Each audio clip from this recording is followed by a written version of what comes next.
Today with Malika Andrews, live from Los Angeles. And so we wait. LeBron's free agency. Oh, yes, it continues. We're, 17 days in? And according to our Shams Charania, as time ticks down or up, or what is time at this point, we've gone from 5 teams to more realistically now 3 still in the running for the 4-time champion. And LeBron spoke today again at Fanatics Fest. And let's just say he got the crowd really going with a very famous Philadelphia phrase. Most important is I want to compete. I want to compete at a high level. I want to, join a franchise that kind of shares the same, model as myself, and that's practicing championship habits every day, but trusting the process more than anything. I think you trust the process of actually getting to that point.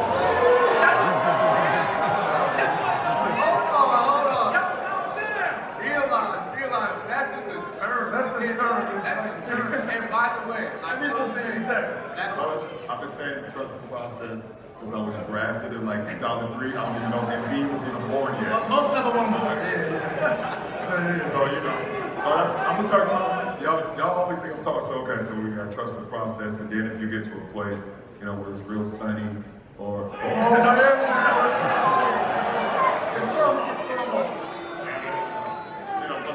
seriously, the process is what's most important, because if you just fully immerse yourself in that, then the outcome will take care of itself. 8 straight years of different champions.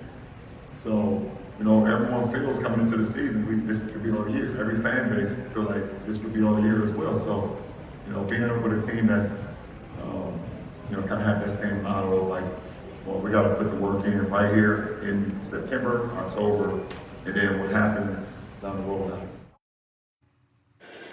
We now welcome in Dave McMenamin, our senior writer who is covering all things Lakers and now all things LeBron. And Dave, you were in the room when you saw LeBron work the crowd up. I think you called it a tizzy in your post on social media. So where do things stand now? What more do we know about LeBron James and his free agency decision?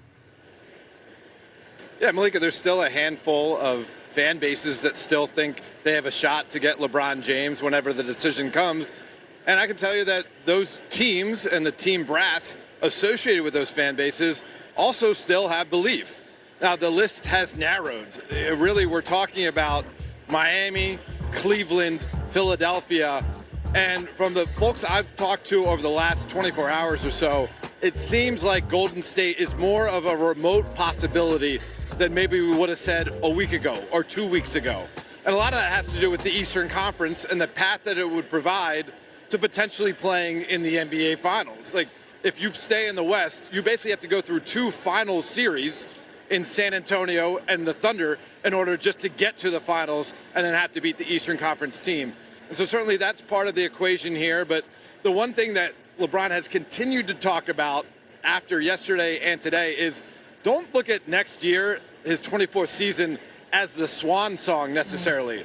Today he was comparing himself to Bruce Springsteen and the Rolling Stones in terms of he still can get it done, and there's still a lot of people around the country who want to see him play, so don't force me into retirement anytime soon. Yeah, and there's still hits to be played as well. To all of the fans who are stopping very promptly right behind you to wave, we wave back, Dave. We appreciate the insight. Thanks, Malika. All right, we're now joined by a pair of senior writers, Brian Windhorst and Scape's Mark Spears. And, of course, live from Vegas, as he has been for the last 10 days, our front office insider, Bobby Marks, who is cooked and ready to be here. Brian, LeBron, whenever he says, anything, but something like trust the process, he doesn't do that without knowing a little bit what he's doing here, right? I don't know. Number one, I loved that clock. That's my favorite thing I've seen all week. Number two, Dave McMenamin has taken to wearing black because he's at a vigil. He's just now all wearing black. It's his mood. Number three, Novak Djokovic, who's still getting it done in his late 30s. I'm sorry, was am I on back that at Wimbledon? with you. Yeah, that's what I'm saying. Malika, you should have been the one to moderate that panel with Djokovic and LeBron. And that's what he was talking about, being able to play into his later years. Right. Number four, the fans are so desperate for any update and sitting on the edge of their seat that they hear a benign phrase like trust the process and they scream because we're in the desert of information here. And I do not think LeBron was trying to send any sort of message there. I do think he has now gone through these compensated appearances without trying to show his hand, and he has managed to do that. But I also do think the one thing of news that he revealed is very relevant, which he repeated again today, which Dave just said, and that is that he is looking at this as a multi-year decision. We have no idea whether his health will enable him to play multi-years. He's not saying that.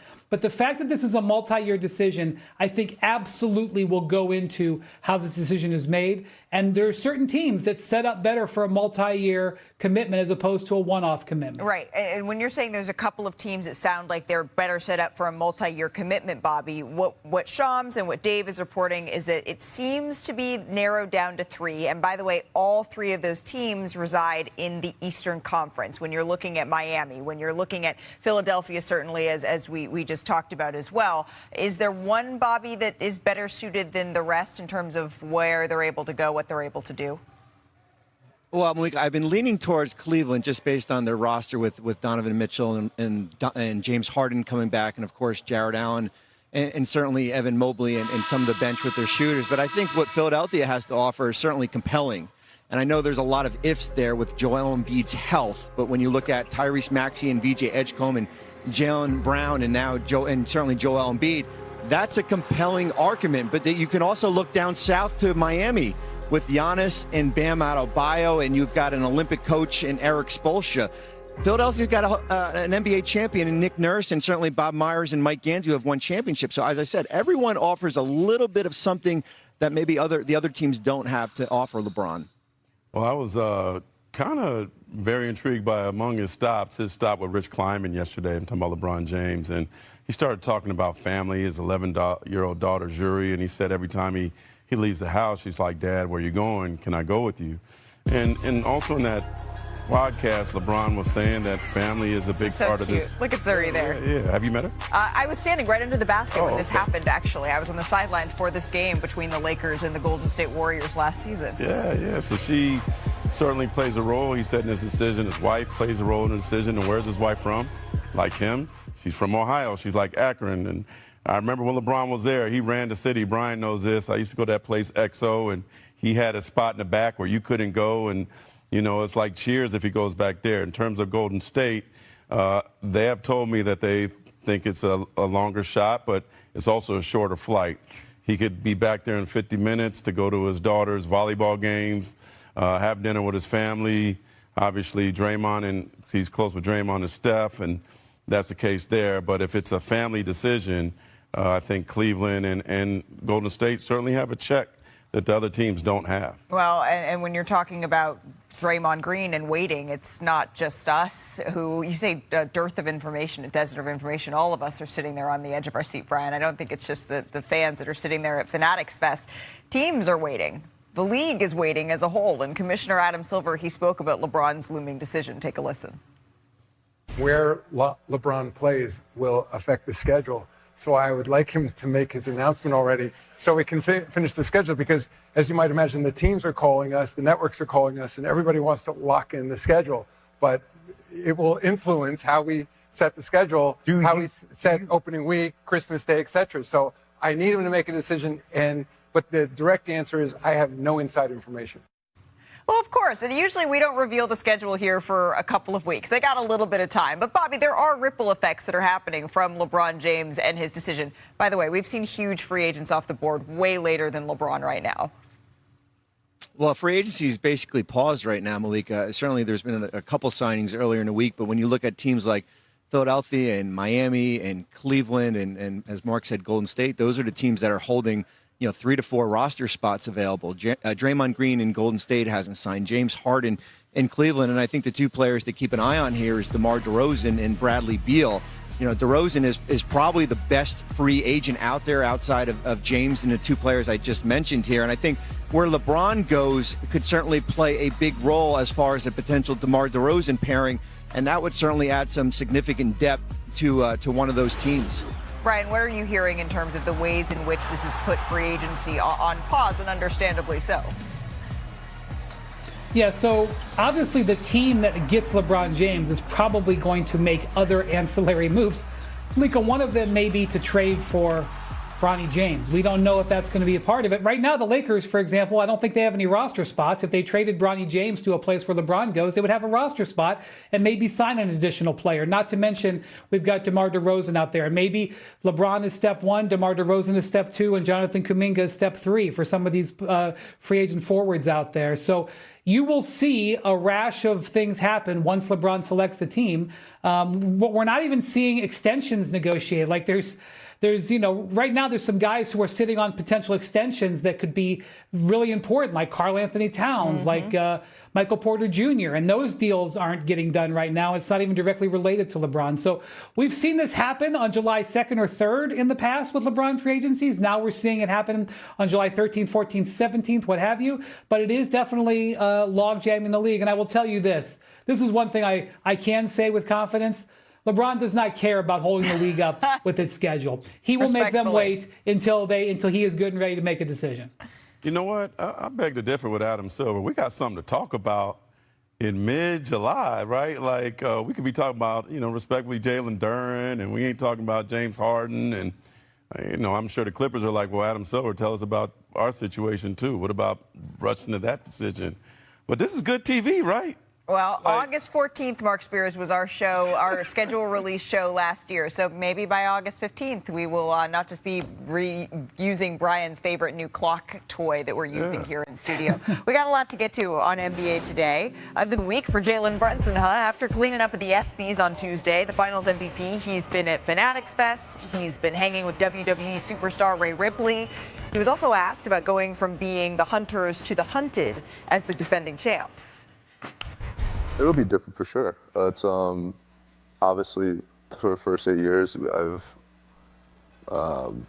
went through disappointment, obviously losing at the end of the season, and now winning. I think it's an even bigger challenge. Like you said, it's a target on your back. Now players and teams have changed and gotten better. So how are we going to evolve as a team? Yeah. How are we going to figure out what's the next step for us? And that's going to be a really big, important question coming into training camp. Like, how are we going to be better? How are we going to literally look at the trophy, know that that was last year, and then forget about it? And so it's going to be a very interesting training camp to see where our mind's at. But I'm excited for the challenge. Well, the New York Knicks, they did already accomplish one goal that Jim Dolan set out. They are under that second apron. To do that, they got rid of Mitchell Robinson. They did sign Andre Drummond. Bobby Marks, how much better, though, do you think maybe the rest of the East has gotten? Well, Malika, I think you can make an argument that the Eastern Conference, at least top to bottom and from depth standpoint, is better than the Western Conference. I think when you look at Indiana, who will get Tyrese Halliburton back from that injury, if that Kawhi Leonard trade eventually goes through, Toronto certainly gets better. Philadelphia, Miami, top to bottom, even teams like Atlanta made some nice moves in the offseason, of course. So I think top to bottom, they are probably the better conference. But of course, when you look out west, when you have those two teams with Oklahoma City and San Antonio, those teams certainly stand out here. Yeah, it feels like, and I'm hesitant to say this knowing that the New York Knicks are the reigning champions here, Brian, the best two teams in the NBA still reside, I think, in the Western Conference. That being said, what Jalen Brunson is saying going into a training camp, and I know there's still question marks for the New York Knicks, like Karl Anthony Towns and the extension that he could get to, the New York Knicks still feel like a team that has proven they can do it, knows what it takes. They'll have to buckle in, but it feels like a little bit of uphill sledding. Well, Malika, I am out of the business of underestimating the New York Knicks. It's a good decision. I wish anybody who's taking out that position the best of luck. I agree with Bobby that the teams around them have strengthened without a question, and LeBron has not picked a team yet, and he's likely headed to the East, and that team will strengthen as well. I do think one of the most important things for the Knicks is what you just mentioned, Karl Anthony Towns, and not only for this year. He's under contract for this year. Their whole starting five is coming back, but for the long term of this Knicks team, it's Towns' opportunity to extend his contract, and we saw Jalen Brunson take less in this same spot. We saw Mikal Bridges take slightly less a year ago than what he could have gotten.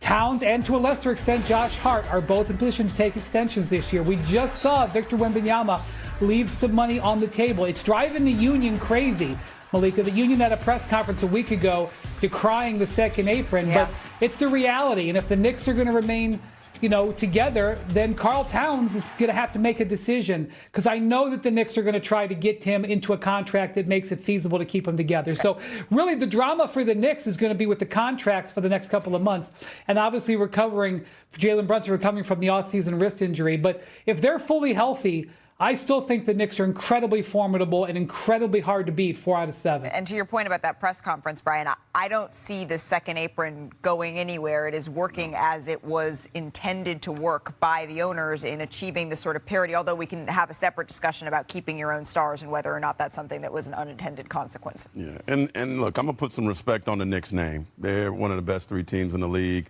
I see OKC and the Spurs are the other, but in the East, there's like 6 to 8 teams that I think have a shot. I'm not saying they're going to win it, but have a shot at making a run to get to the finals. I can't say that in the Western Conference anymore. I think it's a 2-man group, and it's everybody else is playing for third. Well, and of course, there is the LeBron James-sized question mark that hangs over all this. But for now, the party rolls on in New York, especially today, because it is OG Anunoby's birthday, 29, the big 2-9. It's been quite literally a banner year for OG. Brunson gets it, fires up a 3. Shot no good. The chip is gone. It's gone. It's gone. You just hit the game-winning shot in an NBA Finals game in front of your home crowd. How does that feel? Everyone's pretty excited. I'm excited too. I was trying to dunk it. Talk about the difference Coach Brown made and how he brought you all together.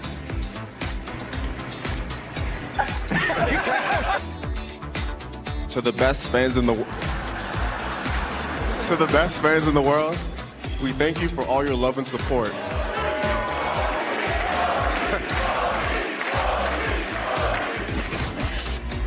He was on a spaceship on Good Morning. Is officially a member of the Miami Heat. The 2-time MVP, NBA champ, he was introduced with his new team yesterday, and he's sporting a new number 7.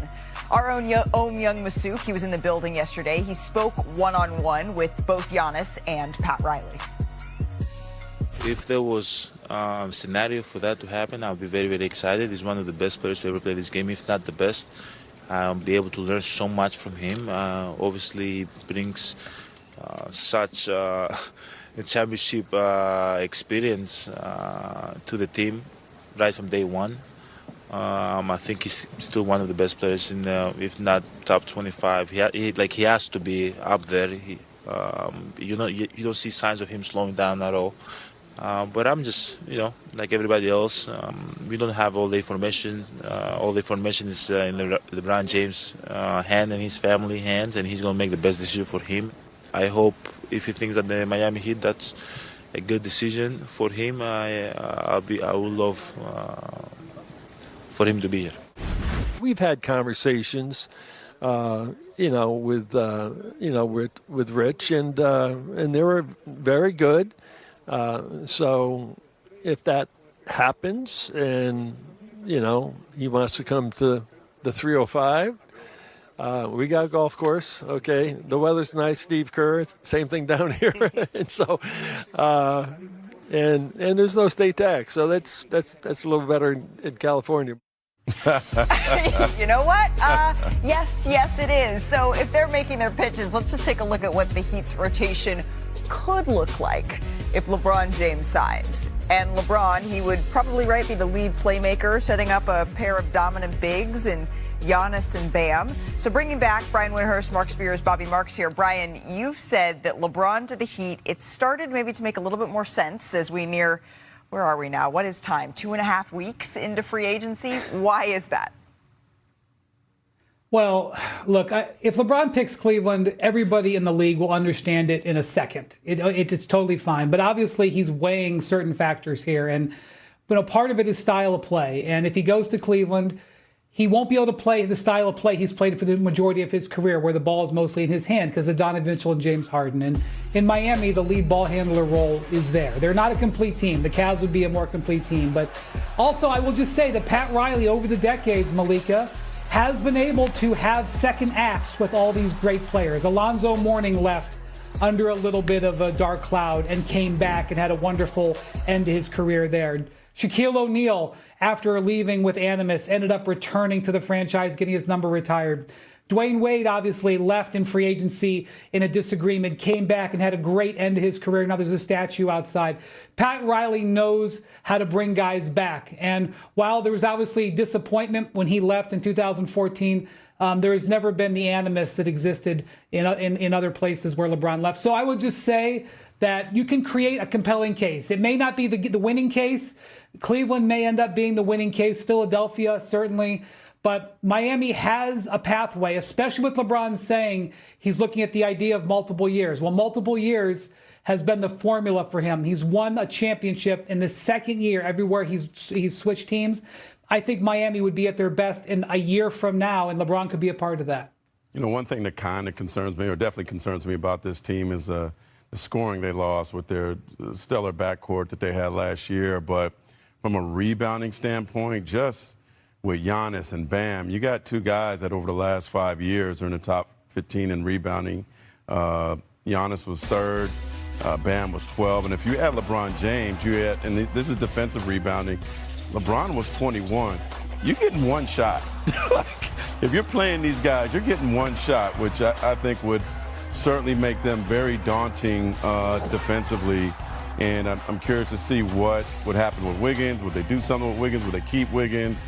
But if LeBron James goes there, I think this is going to be a very impressive defensive team. Bobby, how would you see LeBron fit here? Because, again, to Mark's point, they did lose a little bit of a scoring punch when Tyler Hero left this roster.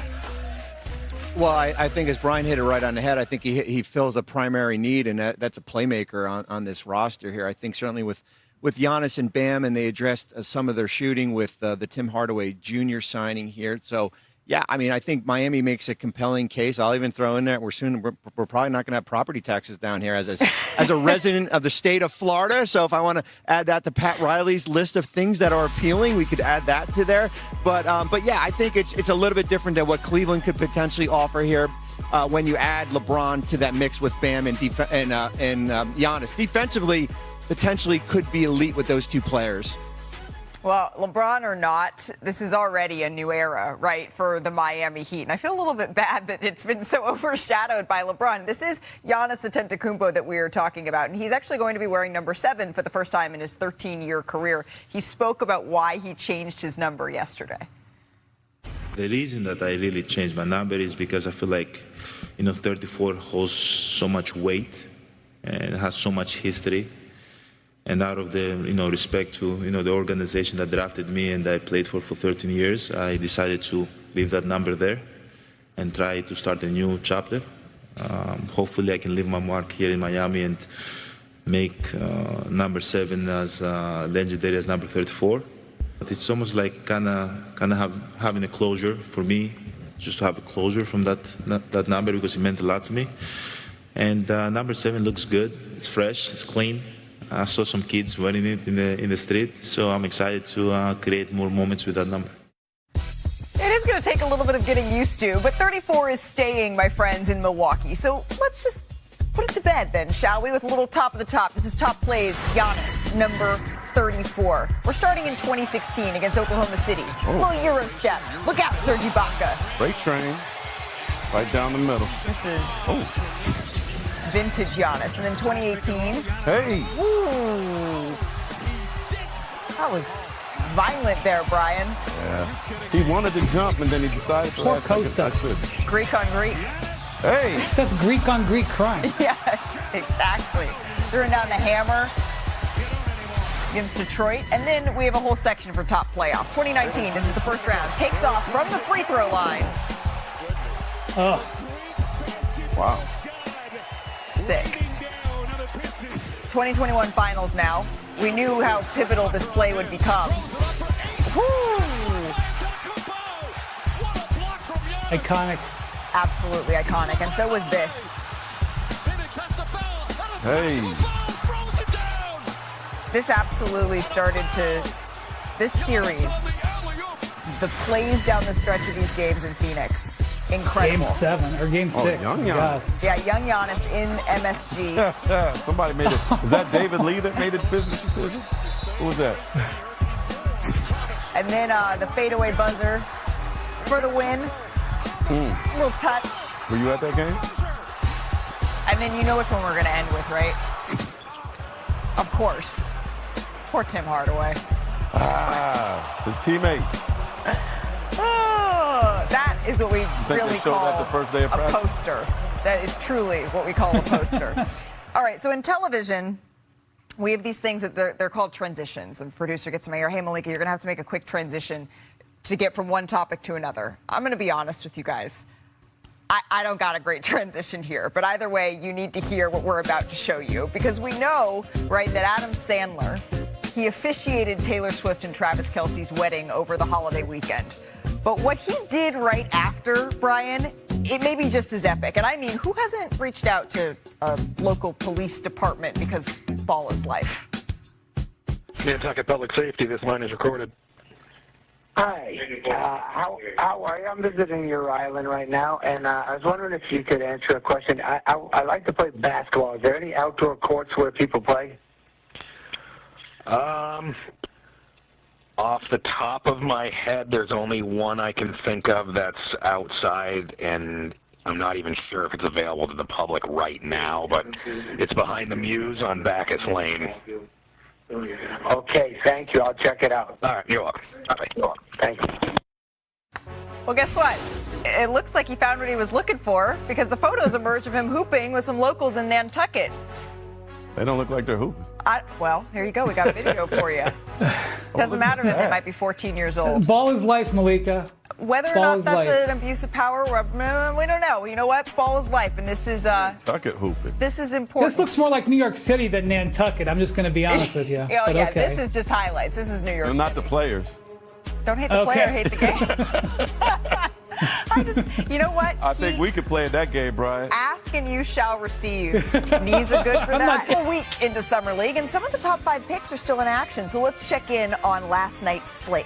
A little Summer League spotlight here, starting with the Grizzlies and technically the Hawks, but this is all Grizzlies. Cam Boozer drives to the rim for an easy little layup there, and Cedric Howard drops it off to Boozer. I love these young guys are playing games. I like that. Finishing through contact there.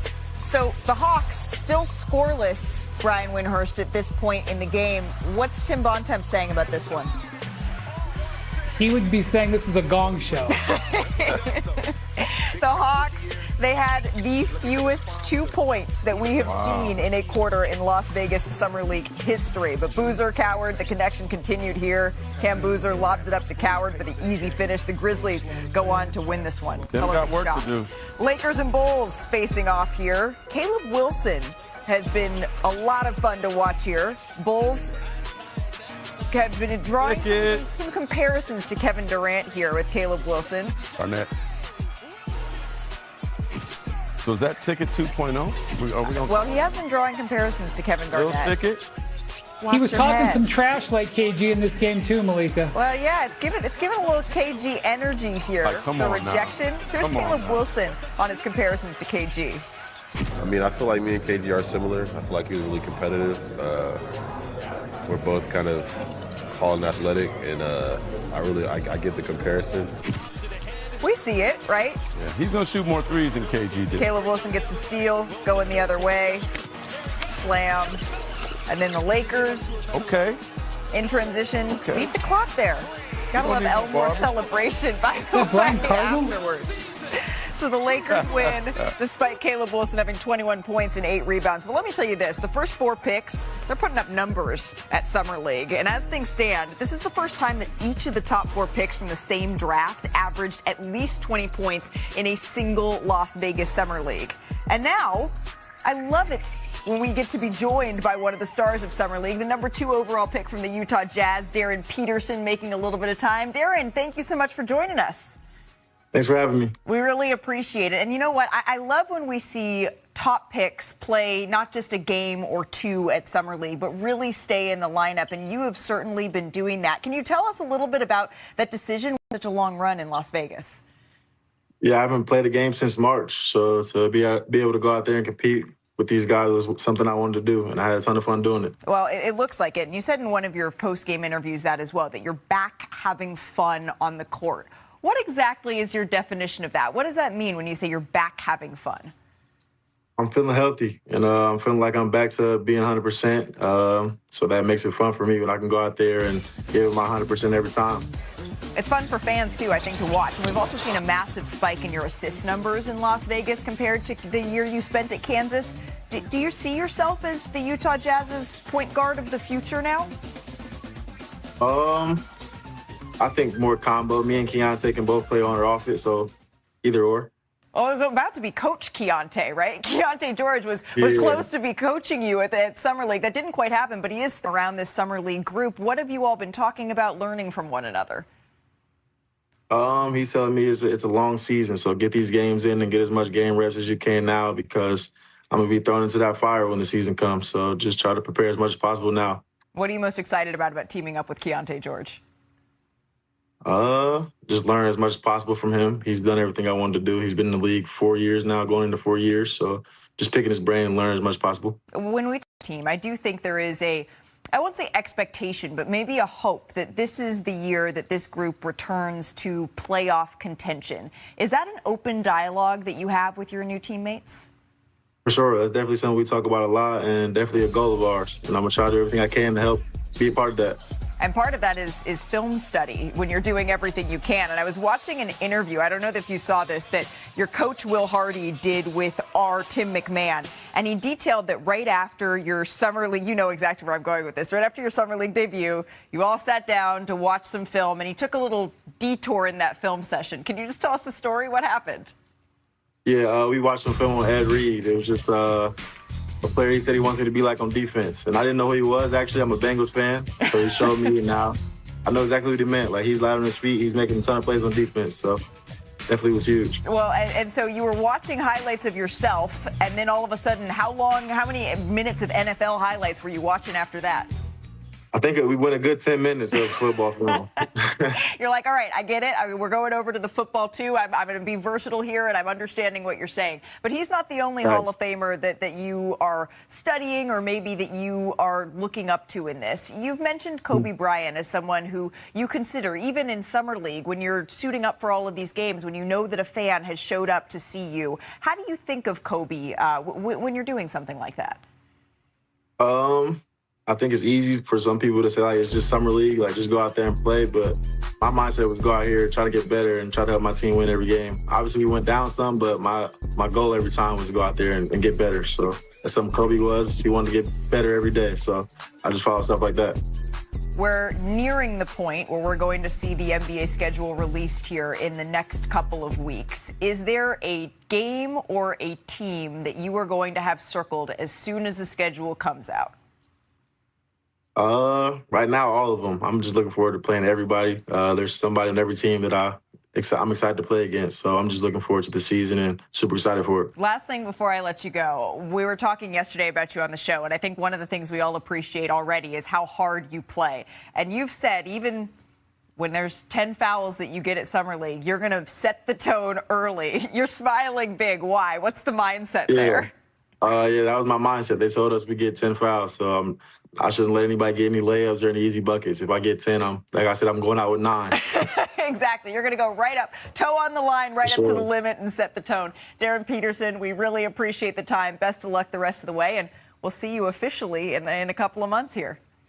Sure. Thank you. Thanks for having me. Of course. Anytime. Tonight, we got more Summer League. This time, though, it's the Bulls and Cavaliers, the Pistons and Heat, and then the nightcap is the Timberwolves and Clippers. That's at 11 o'clock. You can stream every game on the ESPN app. We're going to have the Summer League finale, the championship, on our air on Sunday for you as well. It's time now for a little celebrating the WNBA 30, presented by Lilly. And on this day, Mark Spears, in 2018, Liz Cambage became the first player to drop 53 points in a WNBA game. That's a record in the post, right? Yeah, that's yet to be broken. But it was tied in the 8 years since, first by Asia Wilson and then by the Tempo's Marina Lee. Brian, we could be getting closer. We could be getting closer to a LeBron decision. By the way, there's a lot of incredible courses in the Bay Area. I'm just saying. I just want to correct the record. There's a lot better courses in the Bay Area than in Miami area, just to be honest with you. Well, LeBron James agent Rich Paul, he was on the Game Over podcast this morning, and he spoke about a potential pairing with Steph Curry. I'm not sure about the golf courses, but what it would mean for the NBA. The NBA will have to give them 60 nationally televised games. You think they get 60? I mean, I'm being sarcastic, but how many? At least half. 40 nationally televised games. If not more. I'm telling you, there will be a game in Abu Dhabi, Shanghai, Mexico City. Fuel up the clutch, Jet. So because here's the thing, you have to take those guys global. You can't just play a domestic. You have to take those two guys. If they're healthy and they're still good, yeah. Yes. Yeah, they have to be global. All right, going worldwide here, Brian, although I do think there is a limit on how many nationally televised games each team can have. Yes, it's 34 in the regular season. The Steph had 34 last year. LeBron had 34 last year. If they were together, they'd have 34 this year. But I will say this about Rich. He's not wrong about the global phenomenon. In 2024, going with Team USA to Abu Dhabi, to London, to Las Vegas, to Paris. People were lined up outside in Abu Dhabi heat an hour and a half before the doors opened up because they wanted to see Steph warm up. And it was worth the price of admission because this team did have an incredible rock band feel to it. I agree with Rich there. The two of these guys together traveling the NBA would be something we've almost never seen before. And it is a compelling offer. I don't know if it's going to be compelling enough, but it would be definitely compelling to see. And yet we would still be at those 34. Hey, Brian, do you know what day it is? It's Friday. I do. It's Friday. You know what that means. That's pretty interesting. What it do, baby? I got 5 kids. I ain't scared of nobody. It's on cool. Every basket I have to earn with meat. What? Damn. It's Friday, so let's have some fun. It's our hit game, Who Said That? We're going to take a look at some quotes that caught our attention and ask our esteemed contestants, who said that? Sounds good? Sounds great. Here's a look at our current standings here. Do I get to be declared the champion? Oh, wait a minute. Bobby is ahead. Not with Bobby here. Bobby. Listen, I should get double points for being in Las Vegas. That is not incorrect. So, Mr. Spears, you're going to be first up here. Who said this quote? We couldn't give this one to Bobby. I love getting haircuts. You're able to look yourself in the mirror and be like, I'm a handsome gentleman. Yang Hansen, Carter Bryant, or Yaxel Lindeborg? I'm going with young and handsome. Young, handsome. Was it Young Hansen? Ooh, Mr. Spears, come on, you I'm keep not it low. on the list because I'm like a zero. Haircut, you're able to look yourself in the mirror and be like, I'm a handsome gentleman, so. All right.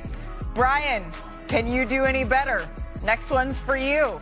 Who said this quote? I have the absence of arrogance. I talk to him almost every single day. He sends me videos of his golf swing and asks what he can do to get better, and I tell him, I'm not a coach.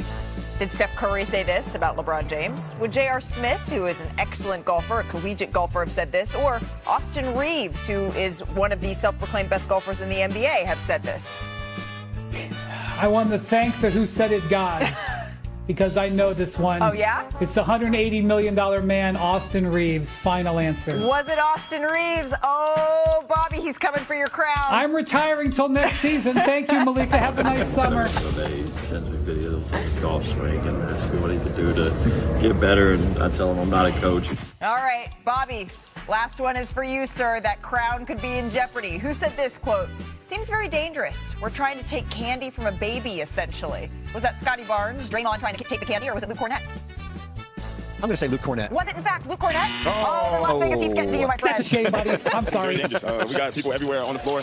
We're trying to take candy from the baby, essentially. All right. Well, that's going to do Thanks, it for buddy. us We'll see you next season. Thank you for contributing. Hey, send a Disney plane to Las Vegas and get me out of here, please. We're Someone sending do the that. plane. We'll see you Monday, and maybe we'll have